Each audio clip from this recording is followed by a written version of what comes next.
Hey everybody, welcome to Mind Matters, Navigating Head Injuries and Concussions, where we dive deep into important topics on personal injury law.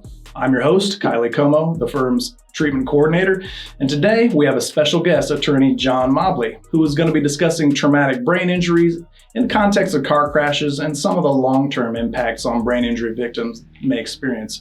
So last time we addressed a long list of delayed complications after brain injury in part 1 of the podcast. Hope you check that out. Now we're going to turn to some of the other longer-term complications. So welcome, John. Thank you for having me, Kylie. It's a pleasure, as always, to be here. Wanted to spend some time today addressing, like you mentioned, the other half of some of these scary long-term complications that stem from people and our clients that are experiencing traumatic brain injuries. Great place to start. So as always, you want to start with the foundation, right? So let's talk about that. What is a traumatic brain injury, and how common is that in a car accident?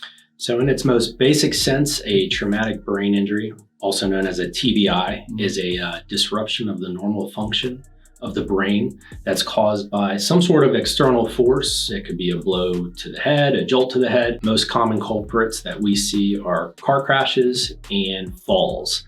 These are the big leading causes of TBIs, and it's just because they involve high-speed forces involved, sudden stops, and injuries to the brain. So I've been in a car accident. I think I might have a TBI, right? So explain to me what the different types of TBIs are that might occur in a car accident, because there are varying degrees, right? There are, sure. So TBIs can range from, mild concussions to very severe injuries like contusions, diffuse axonal injuries, and even hematomas.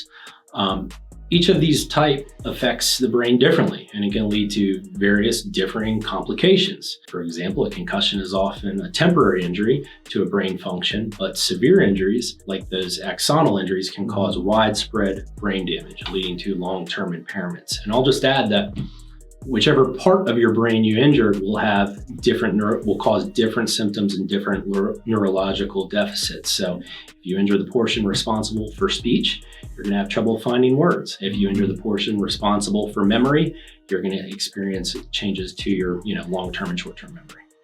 Yeah, so right. The brain is just it's a plethora of information flowing around up there, and you're right. Each part is responsible for a different piece. But that shearing, that axonal injury is such a beast. Where you come in, you're just cutting off the flow of information that's traveling between the body and the brain to the body, right? That can be pretty devastating. So let's talk about that then. Let's get into some of the complications. So you've had this injury, you've had some of that axonal, injury to that area. So what would we be looking at in terms of complications? Right. So previously we talked about some of the other ones like seizures, epilepsy, hydrocephalus. But now I want to move on to some of the other ones. There's things that can be caused, things like infections. So that's one of the big categories. So things like meningitis, which can be an infection of the protective membranes covering the brain and spinal cord. Causes of this could result from a skull fracture or a penetrating brain injury that introduces bacteria into the brain that should not be there. Yeah. And the brain has a lot of trouble getting rid of stuff that shouldn't be in there, unfortunately. So a lot of time it involves very risky medical intervention. Symptoms of meningitis are severe headaches, stiff neck is a classic one, fever, sensitivity to light, and confusion. And the treatment of this, it really requires quick and prompt antibiotic treatment to prevent severe complications all the way up to death. It's a very serious condition. Another one would be a subdural empyema. So a collection of, pus between the dura mater and the arachnoid membrane, usually from an infection. This can cause a severe headache, fever, neurological deficits. This too usually requires surgical intervention, up to drainage and antibiotics. Another one would be a brain abscess. That's another thing. Basically, the brain has sustained some sort of injury, and there's swelling in the brain that can be caused by infection. We discussed swelling and why that's so dangerous last podcast, basically because the brain only has so much space to expand or move to. It can cause a very dangerous level of pressure in your head. The symptoms of a brain abscess would be headaches, fever, nausea, neurological symptoms like weakness or speech difficulties. And if you notice, Kylie, a lot of these symptoms are kind of similar and overlapping. So that's why it's so important. Can't stress it enough. If you've had a traumatic event and you know you've had involvement of your brain, it's just so important to get a specialist to review this stuff. Absolutely. Because we're not trying to make all the viewers hypochondriacs here, which is very possible to do with symptoms. But if you know you've had a serious head injury and you've been having these neurological deficits, it's just so great. And for peace of mind to get in with a neurologist who can do the proper diagnostics, do the proper treatment so that you can monitor this stuff and make sure you don't have a very serious situation like some of these things we're going over. Yeah. So with the brain abscess, it too requires surgical drainage and long-term antibiotic therapy. Yeah, I've seen a lot of the things you're talking about there. Again, not to make our audience into a bunch of hypochondriacs, but sometimes fear is a great motivator, right? I have absolutely seen these types of infections, and there's the blood-brain barrier, so not all medications you give, like IV or in pill form, will get to the brain. So sometimes you have to give medicine directly into the brain through tubes that are inserted through the skull. They're in the hospital, obviously. You talked about that pressure that builds up. Sometimes it may come to what we call a craniotomy, where the surgeon would remove a part of the skull to allow the brain to swell outside the skull. And that patients can go home without that skull flap in place, and they will have to come back and have that skull flap put back on once that swelling is. So, we've talked in previous episodes about kind of a long haul with some of these injuries, and that's a long-term issue that you're going to have to be dealing with. But it's pretty amazing what they're doing to treat some of these things. What else do we have? So talk about you've injured the brain. The brain controls everything, right? So our cognitive status at that point is obviously going to be affected. That's really, this next category is one of the big ones. And that's, like you mentioned, cognitive decline. So we've gone over some very specific, rare, very scary ones, but cognitive decline is the one that really impacts the majority of our clients long-term the most. This is the most common one.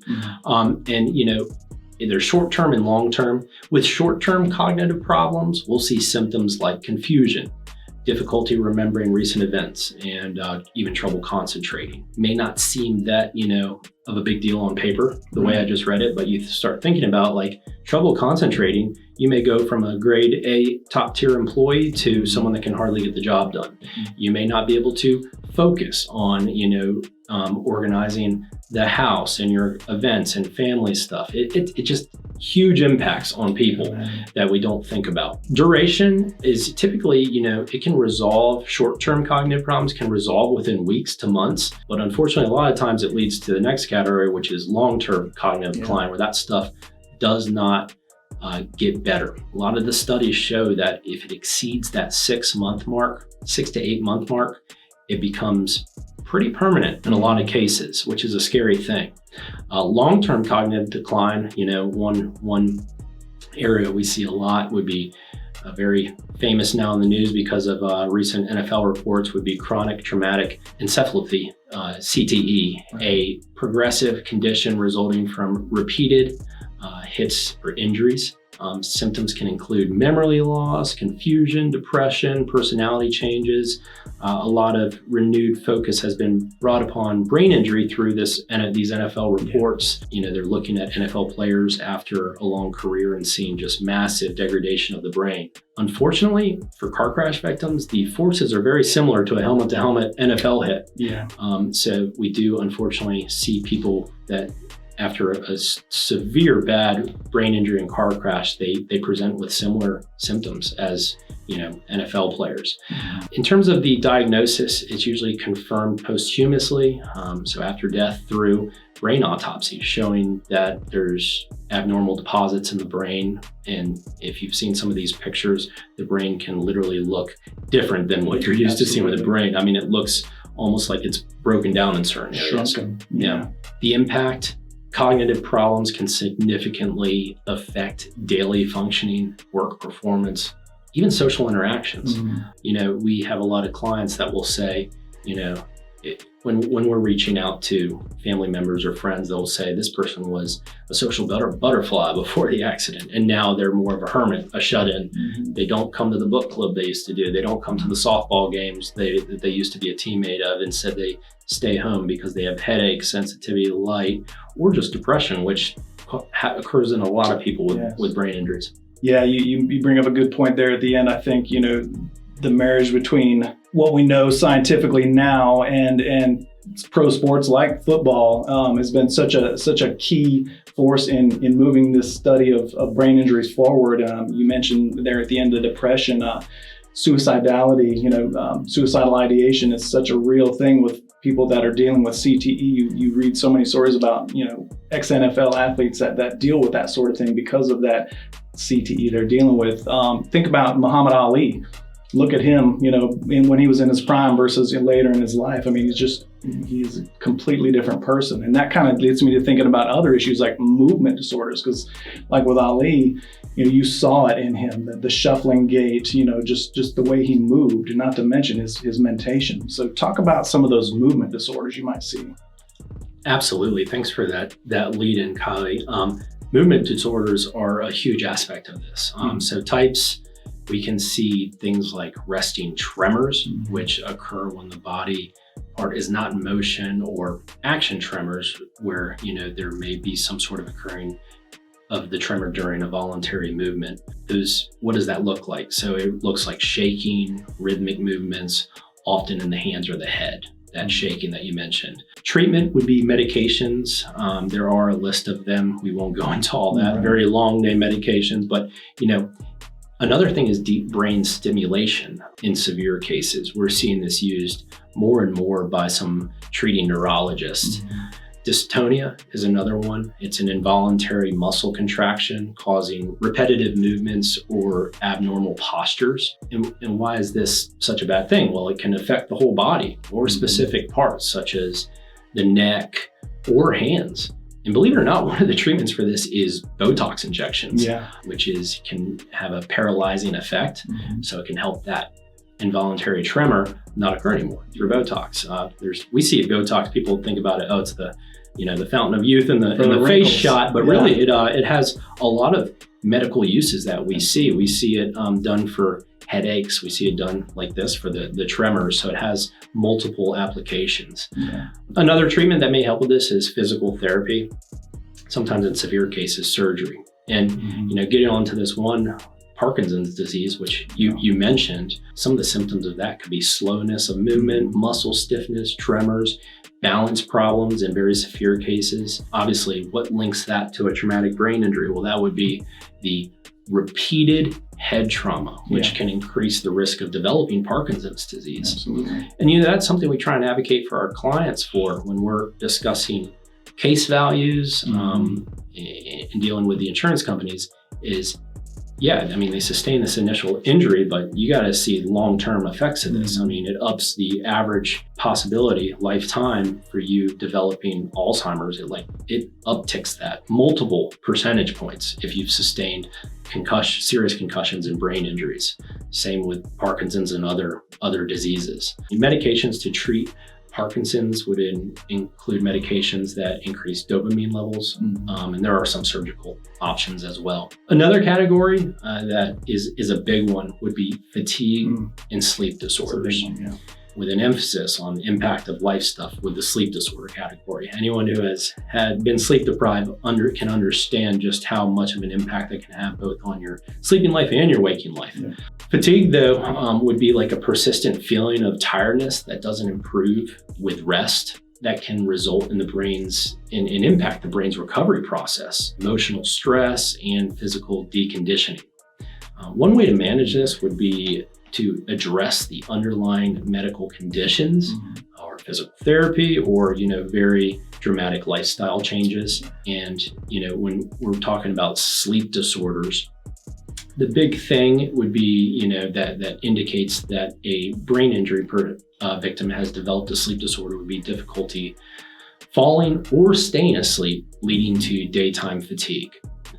This has a huge impact on our clients' lives because it can reduce your productivity, It can make you a more dangerous driver. Yeah. It can do just a whole host of things that have a detrimental impact on your quality of life. Another thing would be sleep apnea, so breathing interruptions during sleep causing poor sleep quality. Hypersomnia would be excessive sleepiness during the day, even after adequate nighttime sleep. Basically, the brain is having trouble getting those cues post-brain injury of when it should and shouldn't be in, sleeping, resting, awake mode. Those wires can get crossed. Yeah. How do we manage this? Well, treatments may include anything that improves sleep hygiene practices, CPAP machines, and medications for sleep disorders. Sometimes if you're in that category of brain injury, long-term complications where you can't get to sleep, you may take something ranging from a natural melatonin to something more serious like a prescribed medication drug. And there's also ones that will help you stay asleep as well. And we mentioned there about good sleep hygiene practices. That can include very basic things to more serious levels of intervention. So like basic good sleep hygiene practices could include having a routine before you go to bed. That means no screens as much as you want to do it before you go to bed. Kind of have a good period where you're getting away from screens before bedtime. We're finding more and more that can interrupt natural sleep cycles. So it's recommended to read a book, low light conditions. Another thing would be to potentially consider investing in blackout curtains. If your room gets a lot of light, it maintains the natural rhythmic orders of the body's sleep cycle. To have blackout curtains, and you get better sleep, they find too. This is good advice for anybody, but it's especially good if you have a sleep disorder stemming from a brain injury, because you really not only need to it's not just about the duration of your sleep, but it's the quality of the sleep as well. So if you already have something like a brain injury that's impacting your ability to get good sleep, you want to give yourself every best shot possible to get that good quality sleep. Yeah. You maybe even have to do something like a sleep study where you're hooked up to, brainwave monitoring and they can see, are you achieving, REM cycle? You mentioned quality sleep. You can be asleep and not get good sleep. You're 100% right. So, man, you've covered a lot. The brain, it's our control center. It does everything. It's our motor, the way we interact with the world, the way we sense the world, sleeping, eating, our appetites, everything. You listed off some pretty significant potential injuries from a car crash, a TBI. So how does that impact a personal injury case? I can imagine that just opens a can of worms for you. Yeah, so TBIs can significantly affect a personal injury case. Just due to the long-term medical costs, loss of income, and the serious impact on the victim's quality of life. So these factors often lead to much higher compensation claims, and it's really crucial, especially from our perspective, to fully document all the medical treatments and the symptoms with a fine-tooth comb, really. and we accomplish that by making sure the client and the victim is getting adequate care. It's crucial for the victim and the person who sustained this very life-altering injury to get to the right doctors. And if they can't themselves, because of the brain injury, communicate all the symptoms, or they don't know, to have someone there, like a friend or family member, advocate for them, to explain some of the differences so that the clinician can properly diagnose this stuff and document it. But yeah, these are some of the most important cases we handle. And that's just because the impact and then the after effects can literally be a lifetime. Absolutely. A lifetime. So it's very, very important that we document everything and get the best possible outcomes for our clients. I think what I'd want to know next, is if I'm a victim of a car crash of any significant, force, whether I suspect I have a TBI or not, I feel like after hearing all this, I should dig into that with my physician, make sure I'm answering the questions, digging into letting them ask all the appropriate things to see if there might be some TBI to deal with. What should I do if I'm in that position? How do I go about doing that after a car crash? Yeah, so definitely and we've said this numerous times in the past on this podcast, if you feel as though you've sustained a head injury, especially after something as traumatic as a brain injury or a very serious fall, go get checked out by a medical professional. Don't roll the dice on this, especially on this one thing, just because it could be the difference between life or death, or a serious long-term damage you're potentially causing yourself. If you have a concussion or experiencing some of these neurological deficits and symptoms, this is not the time when you want to try and tough it out, or wait and see. Sometimes waiting and seeing can be the difference between life and death. Unfortunately, if you have a brain bleed or expanding pressure in the brain after a bad airbag hit, you don't want to wait on this. Please go get checked out by the correct clinician, ER typically. Get everything documented. Worst case scenario, just, if you don't have a terrible injury, at least you got checked out just to be sure. And then the next thing you would want to do is on something this serious, if you are going to reach out and seek legal counsel, definitely consider reaching out to an attorney just to at least review the case, because there's so many things at play here. And we've talked on previous podcasts where it's a lot to juggle when you have a brain injury. Your brain is damaged, it's in the healing process, and then you also have to try and juggle the legal aspect of it. Sometimes it's beneficial in a case like this to reach out and seek help with legal counsel. 100%. Yeah. You don't know what you don't know. So I would definitely want a professional on my side, making sure that they're guiding me through this extremely complicated process. Okay, everybody, that's going to do it for this episode. I hope you have enjoyed it and it's found it as fascinating as I have. John, thank you once again for sharing your knowledge and expertise with us. Please hit like and subscribe and hit that bell for notifications for all our latest and greatest content. And as always, if you're in pain, call Shane at 980-999-9999. In pain, so I call Shane. 980-999-9999. In pain, call Shane.